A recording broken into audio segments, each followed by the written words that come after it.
emergency says 400,000 barrels of crude oil stolen daily. I'll be hanging out with Babajide Kolade Otitoju and Olabisi Deji Olutile. If you're ready, the Hangout starts now.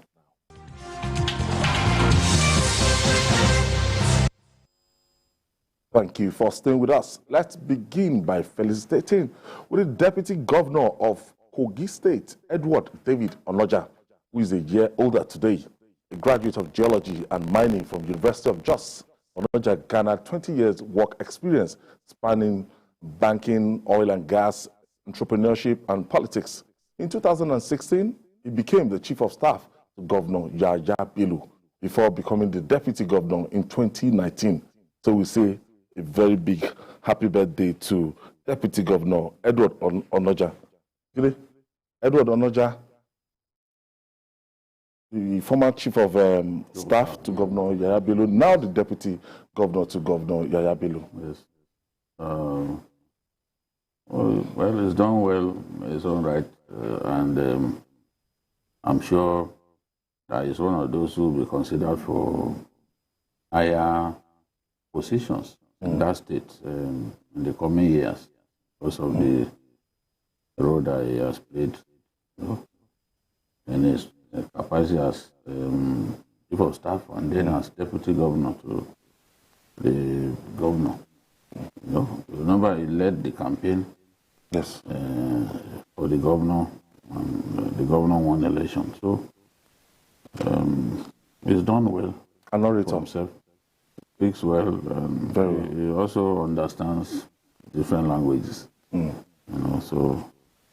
And he's also a very young man at heart. Have you seen him dancing Buga? No, I haven't seen that. He's probably better at dancing it than Kis Daniel himself. So we say from JH Crew, Deputy Governor of Kogi State, Edward Onoja, happy birthday. Moving on. The governor of Kaduna State, Malam Nasiru El-Rufai, is one politician that does not shy away from the spotlight. The spokesperson of the People's Democratic Party, PDP presidential campaign for 2023 election, Daniel Buhari, drew the anger of Governor El-Rufai when he said the former minister of FCT will soon dump the ruling All Progressive Congress, APC, for PDP. Reacting to the comments on his Twitter handle, Governor El-Rufai said not even his corpse will be found in the vicinity of the People's Democratic Party. What's this all about? I think that the Daniel Buhari has just been given an appointment by... He just spotted from the APC. Yes, spotted from the APC. And they claimed the Muslim tickets discouraged him. Next thing, he found himself in the PDP. And he was appointed as spokesperson. So, you know what he said amused the governor. What he said amused the governor. So the governor now put a smiling emoji, only for him to go there and say that he is optimistic that he will be with them before the election. And some people were asking me that, can Malam be trusted? That speculation that he will go to PDP, just based on what an individual said. You're already doubting the Kaduna State governor that can he be trusted to remain with APC. There's no way that Malam will go and join PDP. It's just not going to happen. He could join PRP. He could join any other party. But I'm certain that he can't join the PDP. There are some people that you can safely predict that they can't take certain actions because they've been consistent. Yes, he used to be in the PDP. Don't be shocked. Even our friend in Kaduna State, Madam Shehu Sani, joined the People's Democratic Party. And this person is an activist, a progressive, is somebody that just a leftist. Anybody, the parties are not along ideological lines. Okay. I do not believe that one party is progressive, the other is not progressive. Okay. Both parties are diluted. They are diluted. You find a lot of progressives on one side, you find reactionary elements on the other. I don't see Nigerian political parties. Okay. Ahmed Sani Yerima, for example, is in the APC. Is he progressive? By his inclination, by his idiosyncrasies, is that a progressive? And there are many like that. See, when the people want to join those parties, they don't do any form of filtration. They allow everybody to join. So that way you cannot say, oh, this is a party for progressive. Oh, it's a party for everybody. It's a party for everybody. It's not based on any ideology. Anybody can join. Anybody can join. Olabisi, do you think Malam Nasir El-Rufai is aggrieved or is not satisfied with the arrangement presently with the People's Democratic Party, within the APC, that we want to make him? You see, that Malam El-Rufai said we will join PDP over his dead body, or how did he put it? Let me put it this way. I think if he doesn't join PDP now, it is because PDP is not satisfying his political needs. But to say that over his dead body is not because of his ideological stand. After all, he was in PDP before. And there are some things that he also said in the past, even about our current president, when he was in PDP. And this same person has also changed tune. So if I'm not saying that he's going to join PDP, I don't envisage him joining PDP now, because I don't think for now PDP has anything to offer him politically. But I would say that if he doesn't join, it's because his interest, as of now, cannot be met within PDP. Not because I would see him as a very strong person in terms of ideology. Okay. Today, the fallout of the 2023 election, the primaries and everything, and sitting senators, even sitting governors and former governors, they lost out in the arrangements in terms of primaries, did not favor some people. And days ahead, some people, they've immediately pitched their tent with other parties, but some people are still on the pipeline that they will still move out of the ruling All Progressive Congress. Well, some people feel aggrieved and feel the need to go to other parties. But there are people that you can predict that they can't go to certain parties. Lamido has remained in the PDP since inception. He is a foundation member. I don't see him ever joining the APC. If he wanted to join the APC, he would have joined before now. You know, there are some people who have made up their minds. Remember one day, remember an individual that gave us one lunch. You know, remember? You know that individual is here, and he told us that there's a political party that he will never join. We asked him that question, why have you not joined this party?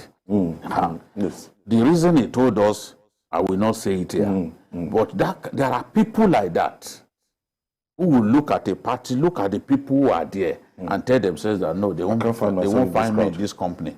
So,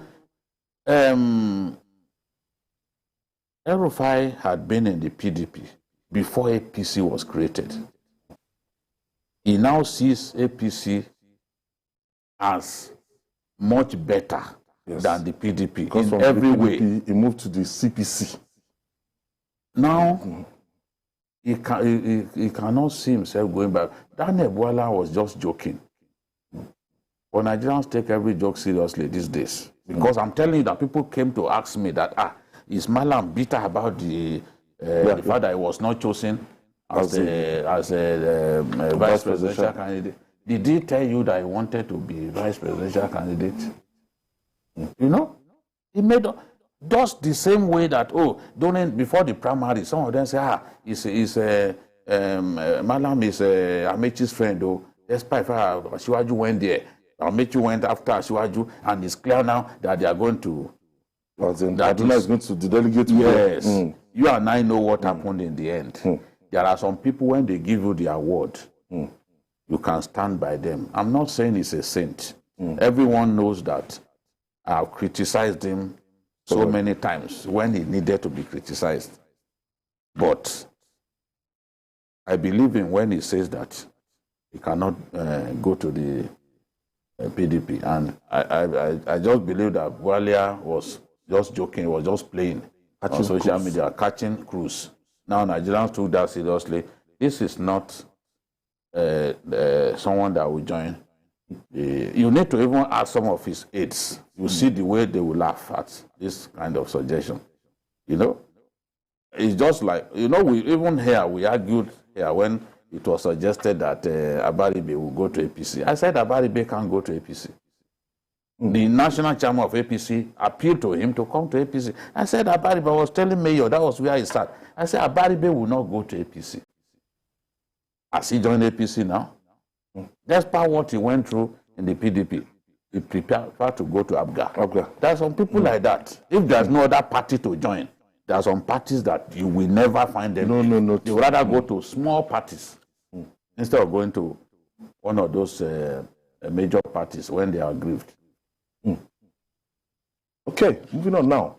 Former President of the United States, Ronald Reagan, once said, and I quote, "We don't have $1 trillion debt because we haven't taxed enough.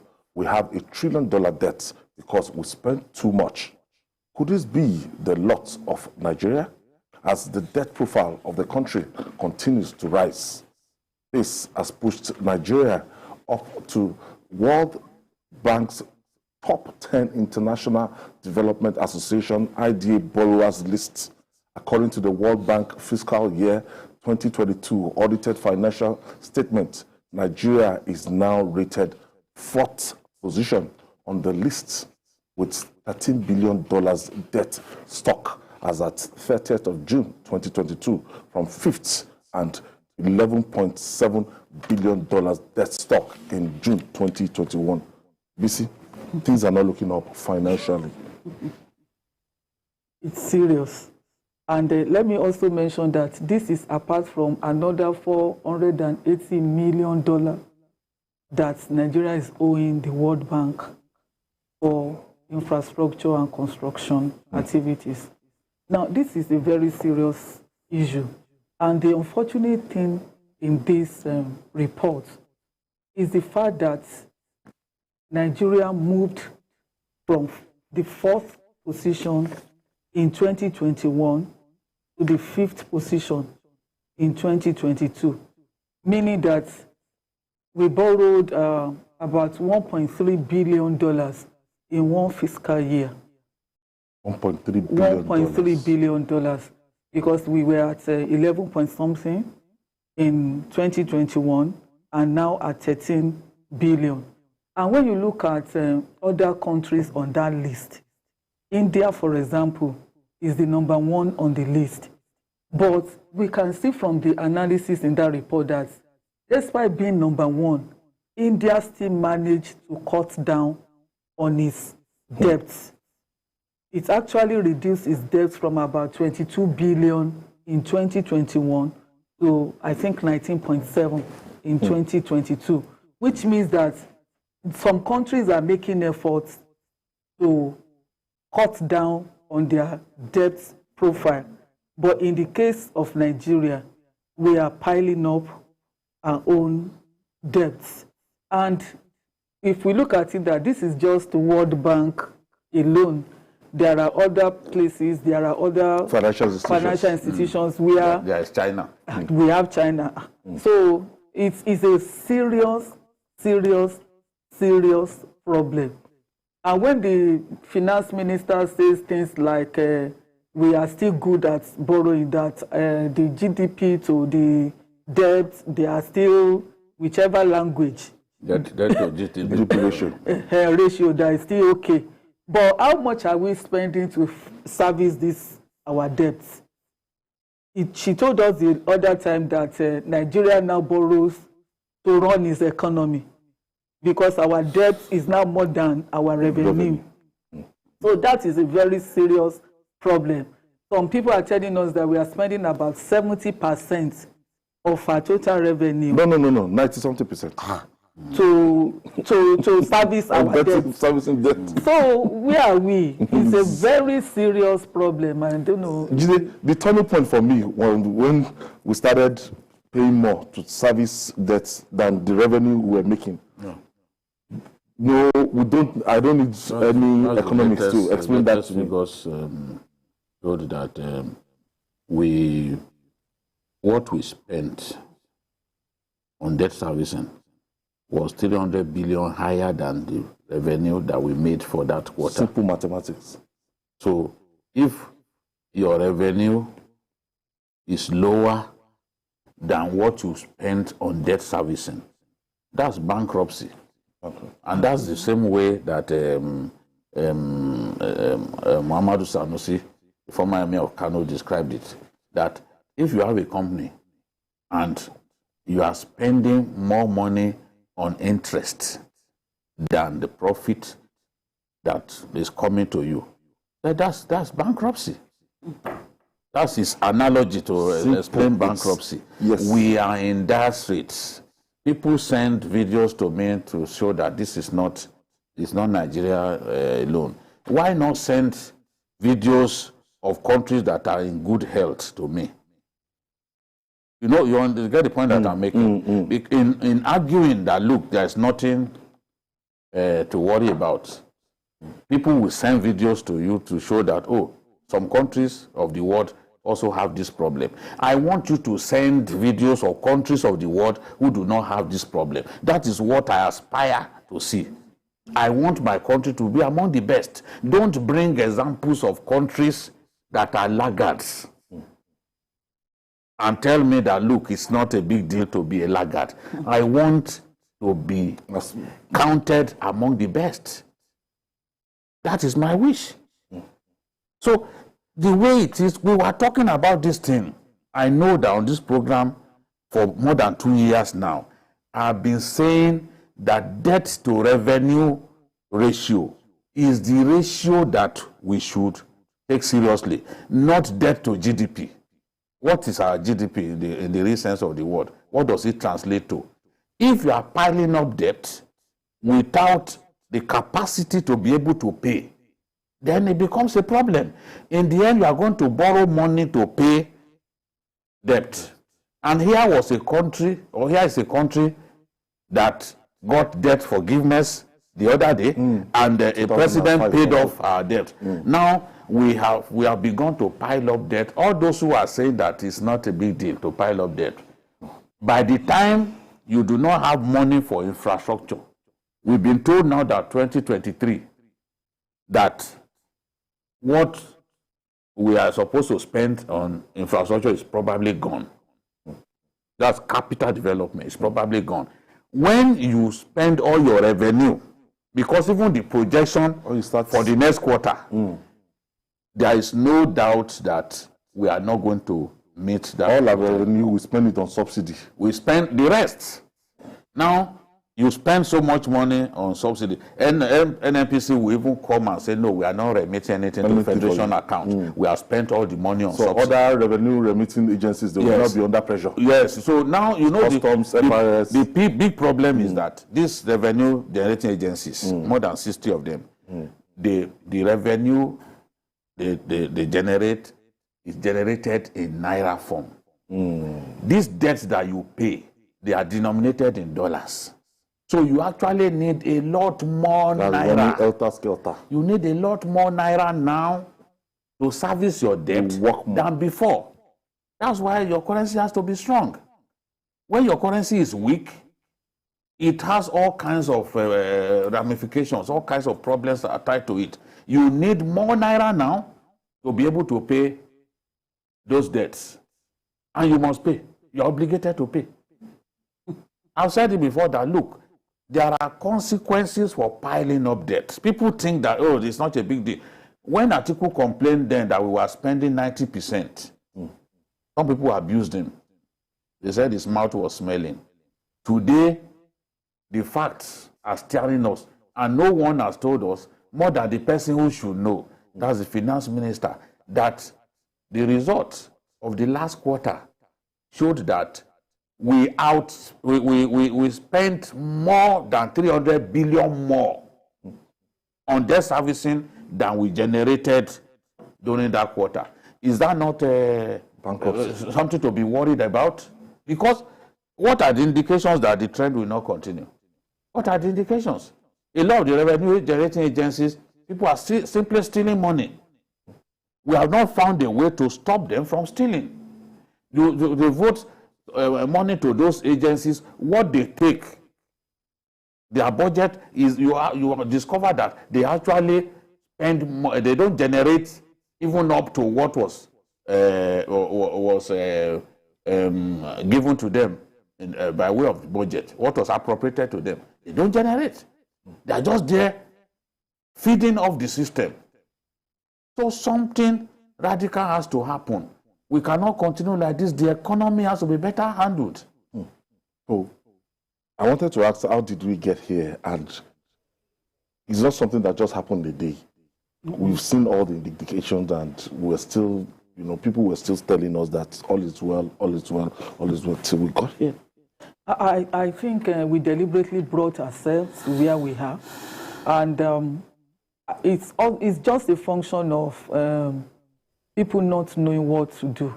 That's my conclusion, because we know that when you accumulate debt without producing what can make you to earn revenue, you are going to be in trouble.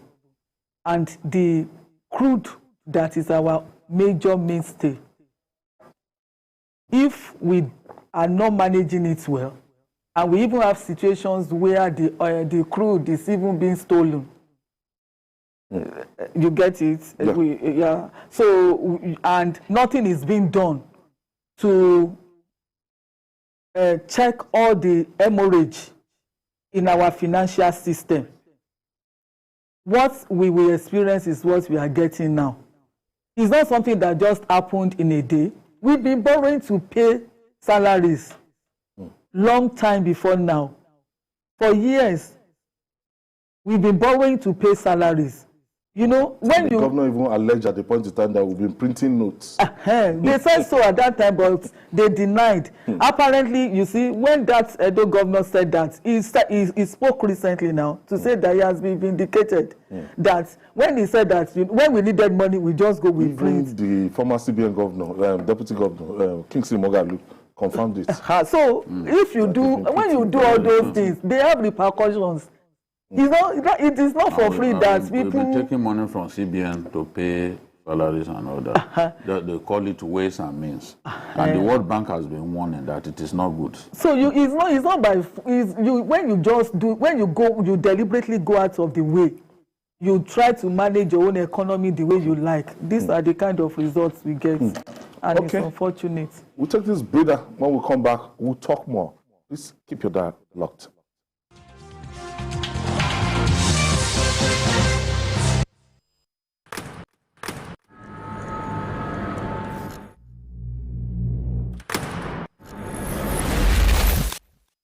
Voted as the best TV station of the year. TVC News breaks into the core of every... Following all nationwide big and impactful stories. Without the news from every perspective. Covering every human angle. I am Veronica, bringing you the news you would want to watch. Never miss a moment. Instant breaking news from all over the globe. Live streaming of your favorite programs delivered directly to you. Watch anytime from anywhere on your mobile or smart devices. Download the TVC News app today. Available on Google Play and Apple Store.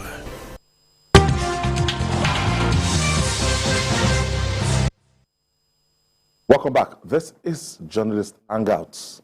The statute books say no sinner must go unpunished. This is even more instructive for those who visited evil on worship centers. For the perpetrators of the June 5 massacre at the St. Francis Catholic Church, Owo in Ondo State, the long arm of the law is upon them. The Chief of Defense Staff, General Lucky Rabo, said some of the masterminds of the attack have been arrested. Speaking at a parley with senior editors in Abuja, General Abo gave names of the two masterminds as Idris Ojo, 32, and Jimoh Ibrahim, 39, who are top commanders of ISWAP in Nigeria. He said the two were arrested in separate joint military operations involving the Army, Police, and the DSS. Today, this is coming like a relief that, look, something as big as that will happen without us not getting a lead to those who perpetrated the dastardly acts. Yes, it's a thing of joy that at least we have an idea of where this attack came from.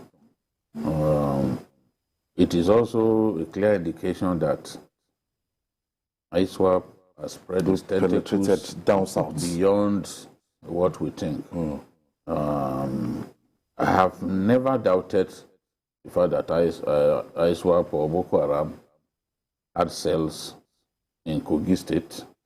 They were operating in Kogi. This governor had to do a lot to bring them under their knees.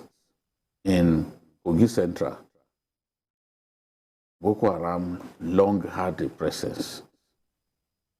Governor Abelo did a lot to confront them, to bust them in the forest in Kogi Central where they were. But as we've seen now, it's just not possible for you to simply exterminate these people. Every attack you launch on them, some will escape, relocate elsewhere, and group up again. There is every reason to believe now that some of them have come down south. Because these people that you see that have been mentioned, they are clear Kogi Central from their names. Okay. Yeah, from their names. Even Ojo? Yes, even Ojo, Debia Ojo. Okay. Idris Kogi Ojo. Central, Debia Ojo. Ojo is Jimoh Ibrahim. Yes, these are Muslim names. Anybody can be a Muslim name. The governor of Ondo was advising the Ibira youths not to get involved in terrorism. He has the kind of intel that they might have been involved in aiding and abetting. No, I think he was announcing. It was announcing that there has been a breakthrough on this matter, and he's saying, "Look, young people, young Ibira youths, don't get involved in terrorism." That's the reason why he said so. It's because they must have given him, they must have analyzed the characters of these people and even their origin. So clearly now there were some attacks that happened even in Kogi, in Adavi local government. They are saying that Idris Abdul Malik Omeiza was part of that attack in Adavi where a policeman was killed and they carted away weapons. When you see criminals execute their operation in a way, carry out an operation in a way, you can suspect, given the expertise and the manner the operation went, that this must be trained terrorists. This must be Boko Haram or ISWAP. The truth is, the three major factions of Boko Haram are present in the northwest. Ondo happens to be the gateway to the north. Especially that Ondo North. Because Ondo shares boundary with Kogi State. So Ondo is like the gateway to, for these people coming from the north and trying to go deeper into the southwest. And that's why the Amotekun in Ondo State, they've got to be commended for the work that they are doing. They don't relax at all. You see any vehicle, they will first stop the vehicle and try to profile the people. Where are you going?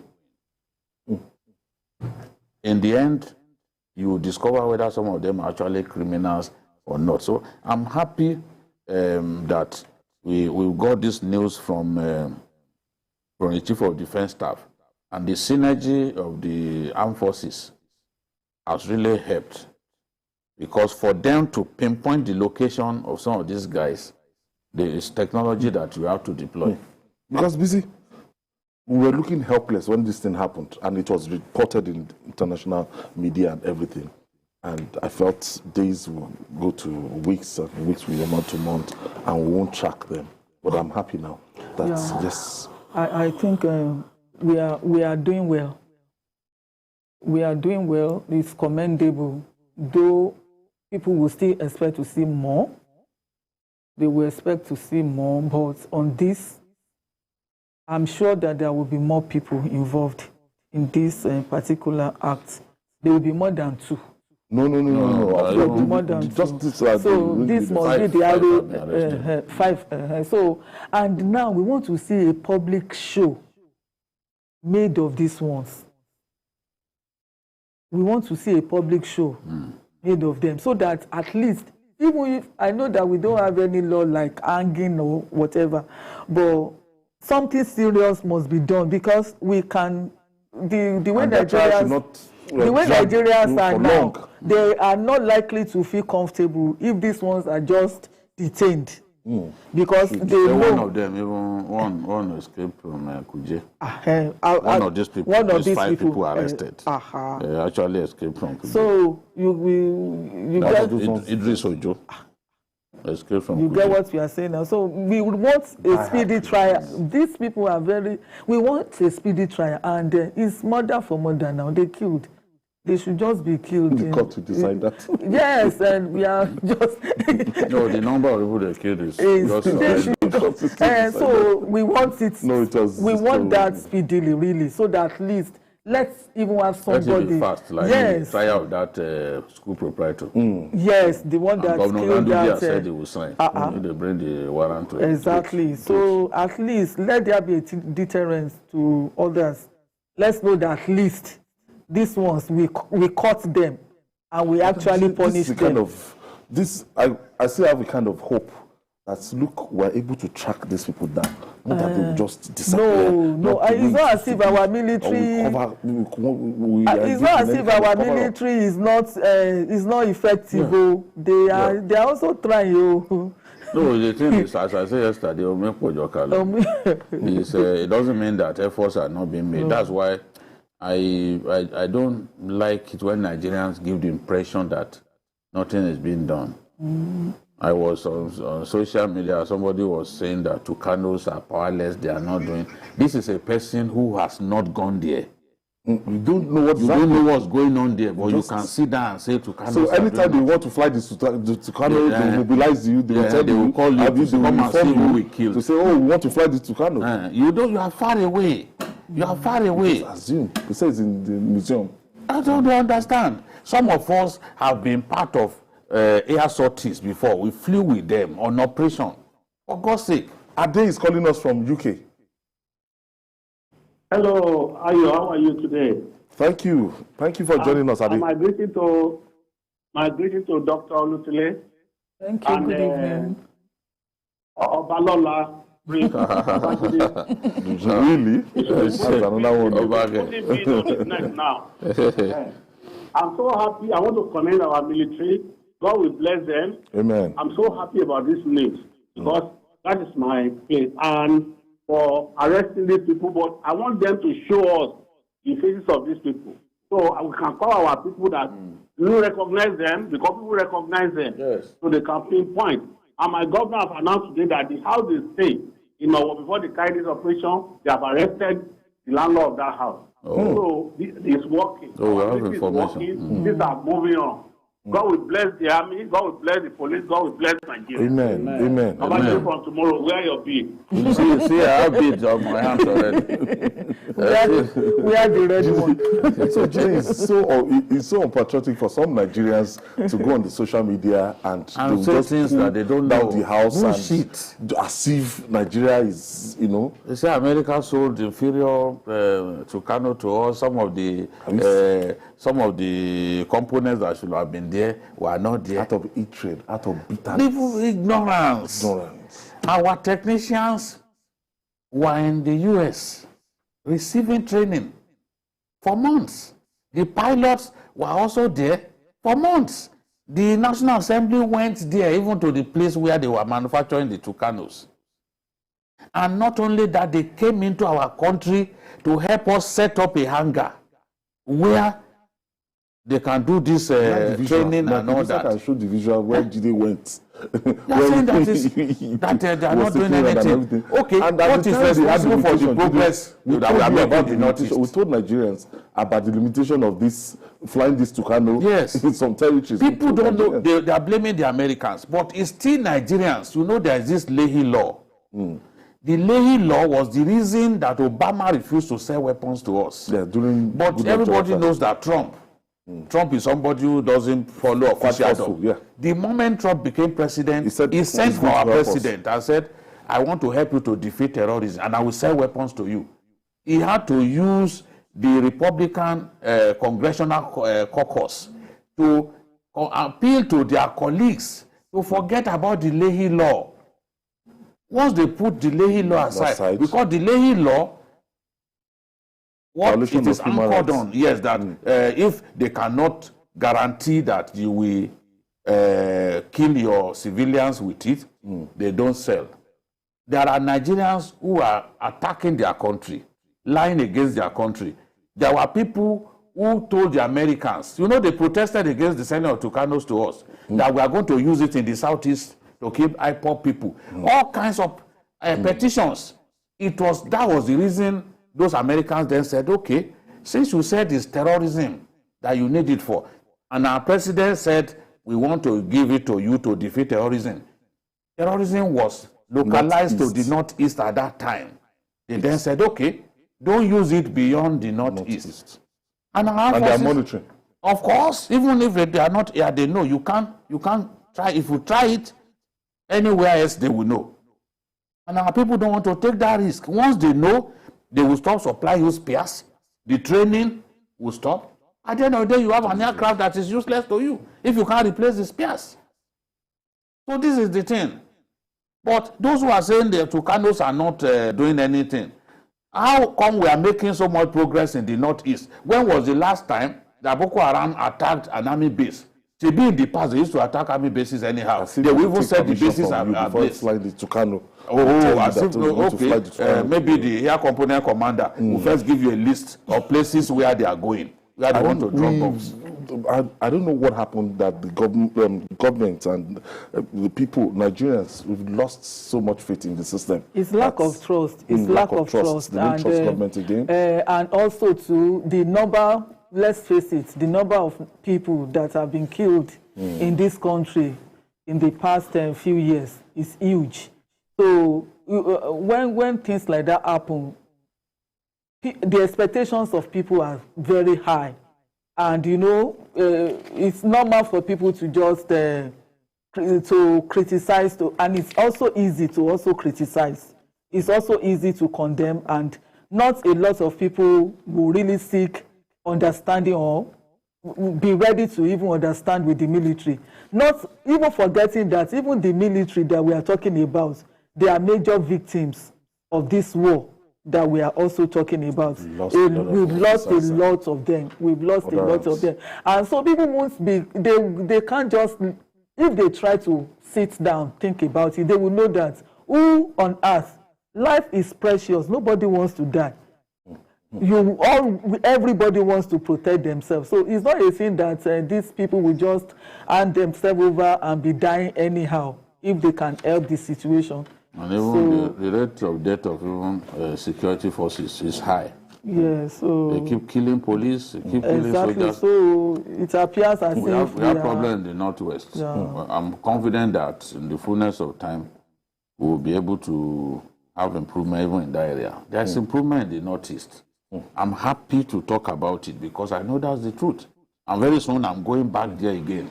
Okay. So that people will see clearly that this is where we are. And finally, all that is required for a mighty ship to sink is a leaking hole that lets in water. The ship of Nigeria appears to be sinking due to revenue shortfall occasioned by oil theft and volatile price in the international markets. The Minister of State for Petroleum Resources, Temipire Silva, said the country loses 400,000 barrels of crude oil daily to thieves, Speaking of Owerri, Imo State capital, Silva described the development as a national emergency.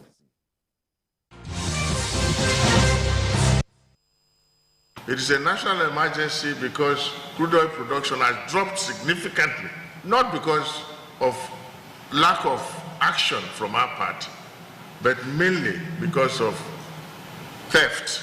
Above all this, we need to have the state governments and our communities involved in this process. And that is why we have come here to engage with the state government so that we can get your buy-in and your support. Temiprio Silva, Minister of State for Petroleum Resources. Julie, this is like a catch-22 situation. If we refine oil and government subsidize the oil and we bring it into the country, people will take tankers and they'll go to the border, our neighboring countries, they'll go and sell it there.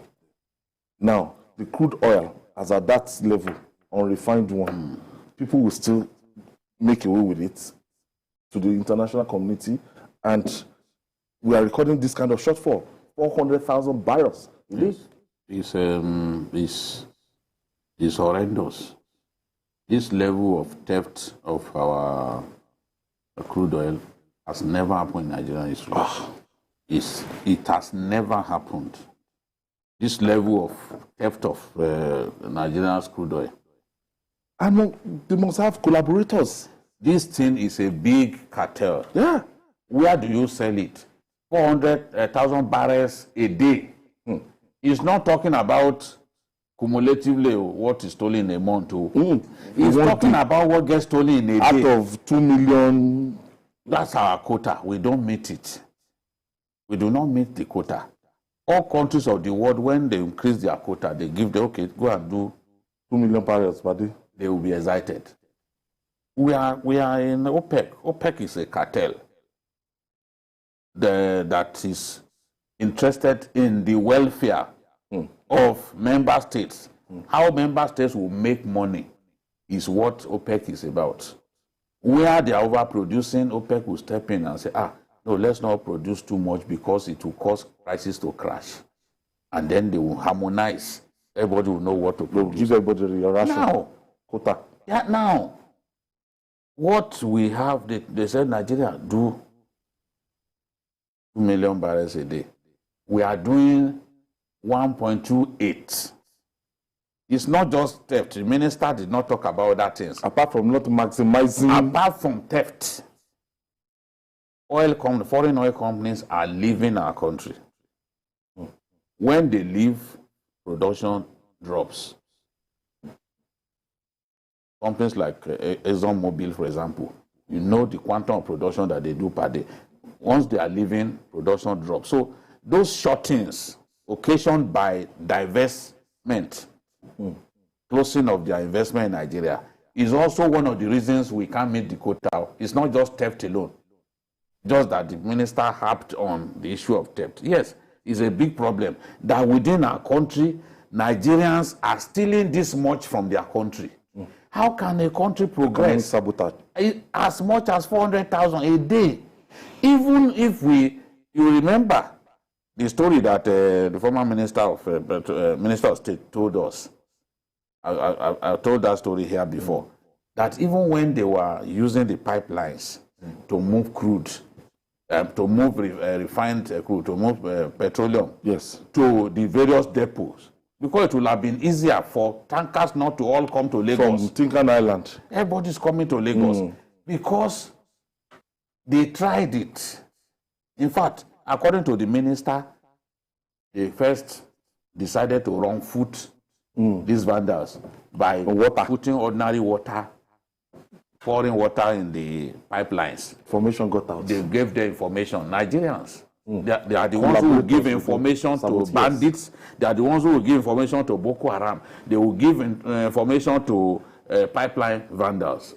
That information got out. On the day they were to push that water through the pipelines, these boys were waiting. They breached the pipelines in different areas. They thought it was petrol that was coming. So, see, this is where we are. That we have a system that can permit the stealing of 400,000 barrels a day. Honestly, if there is no cartel, a big cartel that is behind this, including some people in government, including official collaboration, military, I will be very surprised. Security. No, the security. Some of them will want to be posted to such places now because they know they will make money. Remember, even Governor Wike, you know, when the governor starts talking, he has no means of stopping. You know, he once said it that they posted GOC, that the GOC joined people in oil bunkering. He said it now. Wike said it. He said even he too has joined others in oil bunkering. They hold GOC, General Officer Commanding. Even if he lied against him, because I have no proof evidence. But one thing was clear. He was saying that the armed forces were involved in oil theft. He was saying it. Whether because the GOC took decisions that I did not like, he then decided to put his name. No one can say. Well, Olabisi, is it that we don't love this country? I don't understand. As in the level of patriotism, because when you breach pipelines that is meant to serve don't let us talk about patriotism. Let us talk about lawlessness. Let us talk about lawlessness. Because something that is going to be what is stolen is crude, though. Crude. It's not petrol. It's not refined. It's crude. Do you know where they get crude? It's deep, deep, deep inside the waters. Where they get this thing. Then do you know the kind of equipment that can be used to siphon this thing? It's not about tankers will be involved. It's not a crime for small criminals. Organized crime. This is an organized crime for big personalities, big players. They are big criminals, and so it's a question of for me, it's a deliberate thing. It's like, because how can the resource, the thing that the mainstay of your economy, how can some people be stealing such a huge quantity on a daily basis, and we have a government? Is it that we don't have the political will to go after these guys? I think that is the point. Maybe we deliberately allow that to be done to create a way of the level of collaboration by those who should stop them. That is aligned. But then, even if it is a level of collaboration, the minister has come out now to say this is happening. I have not seen how many of such people that are supposed to stop them have been arrested for failing to do their work. 400,000 barrels in a day. It's a lot of money. Where do they sell it? Where do they take it? And we have people that are manning our coastal lines. Yes, we have this. You have Navy, even on the high seas, they should be able to stop. The national security something was specially created to even monitor our pipelines. I don't think it's through pipelines that you can steal this quantum. No, they can't. It's not through. It's from inside the. From the export terminals, they can steal. It's from inside the water. As we are doing our own, the official one, they are also doing the unofficial one. It's been on for long. It's just that and they'll do it sometimes and pollute the environment. They don't Definitely. Because sometimes I've seen some cases of pipeline vandalization. You see very big pipe, just crude oil gushing out of it, gushing out of it into the environment, just like that. Crude oil is a system that allows this to go on. How come we have not arrested anyone? Are you also aware that some people even run illegal refineries? They take this crude oil, they attempt to refine it. In fact, those ones are small criminals. Where did they get the crude? Yes, they also the oil producing areas. They can still the extra that flow. Look, states where they know in the various states, you know where they are producing, where you have oil. So in some local governments in those areas, some boys are doing their own thing. Look at what happened in Imo the other day. You know, like Imo now, it's just a small part of Imo where you have crude oil. So they concentrate on those areas and steal in such areas. That's what they are doing, and they refine it locally by themselves. And this got these suits that used to destroy. Yes, they used to damage the environment. They heat it up by themselves. They refine it on their own, and they can other. I don't believe that we don't know the people behind this huge level of theft. It is not possible for. Let's even cite an example. Can't we even deploy technology? The Saudis, for example, have more than 15,000 kilometers of pipeline. More than 15,000. But they're able to police it at every point. Nobody can go and steal that level. Saudi Arabia is by far bigger than Nigeria as an oil producer. They both even refined and everything. No one can go and steal that level of this thing, of crude oil in Saudi Arabia. 400,000 Let me every quickly day. pick this call. Dr. Temitope is calling us from Surulere, Lagos. Hello. Yes, Hello. thank you for hanging out with us. Yeah, thank you. And thank you for having me. Okay. Yes, what are we doing about the modular refinery?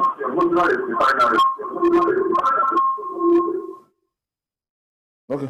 He said, well, what are we doing about modular refineries? We are promised that they will do modular refineries. It's like everybody is now waiting for Dangote's 650,000. The modular is the smaller version. Yes. Like in a state like Lagos, we could have even up to 5 modular refineries. Some of them will produce maybe just 10,000. You have like 10,000 capacity just to service a particular area. It's just unfortunate that, and it doesn't take so long to put them together. Just unfortunate that we make promises and we don't do anything to follow up. When this government was coming to office, they promised modular refineries. I was at a press conference where even the VP was promising that there will be modular refineries. Even the Minister of State for Petroleum, you should know the culprit in this thing because I've been to his village, Opoma. These are local guys, and we know our I don't problems. even think it's those local guys. The local guys can't do this kind of level of theft is every day. It's worrisome. I think we know our problems. We know the solution to our problems, but deliberately we decide. There's a lot of money they are making. They make a lot of money. All this money that you see people spending in dollars, mind you, they get this money in dollars. Is in dollars. It's like you are competing with a government. A government within a government. Yes. How can extremely rich. Yes, extremely rich. He said we lost $1 billion during the first quarter of this year to crude oil theft. $1 billion. $1 billion. $1 billion Lost to crude oil theft. I shouldn't You attempt can to break that imagine. down. Just one quarter. $1 billion. What is the size of the Nigerian budget the whole year? So, All right. I want to thank you, Olabisi Digits, for Lutulu. Thank you for your contribution. Thank you. And the master himself, Babajide Kolade Otitoju. Thank you for always being there. good evening. And that's our offering today. Join us tomorrow for another episode of the program. You can watch the repeat broadcast tonight at 11 p.m. Join us on Sunday for Journalist Hangout on Sunday by 1:30 to 3:30 p.m. We're on YouTube, youtube.com/TVC News Nigeria. I'm Ayodele Ozubakun. See you tomorrow, and God bless Nigeria.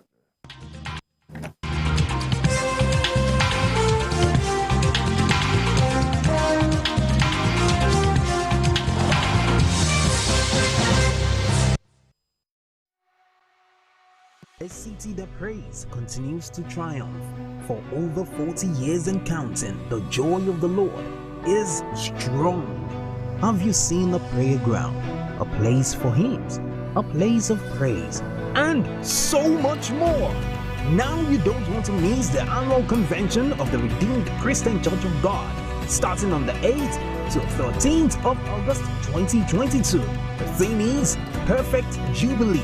Venue is kilometer 46, Lagos-Ibadan Expressway, Ogun State, Nigeria. Ministering is Pastor E.A. Adeboye and other anointed ministers of God. This is a different one and meant for you in particular.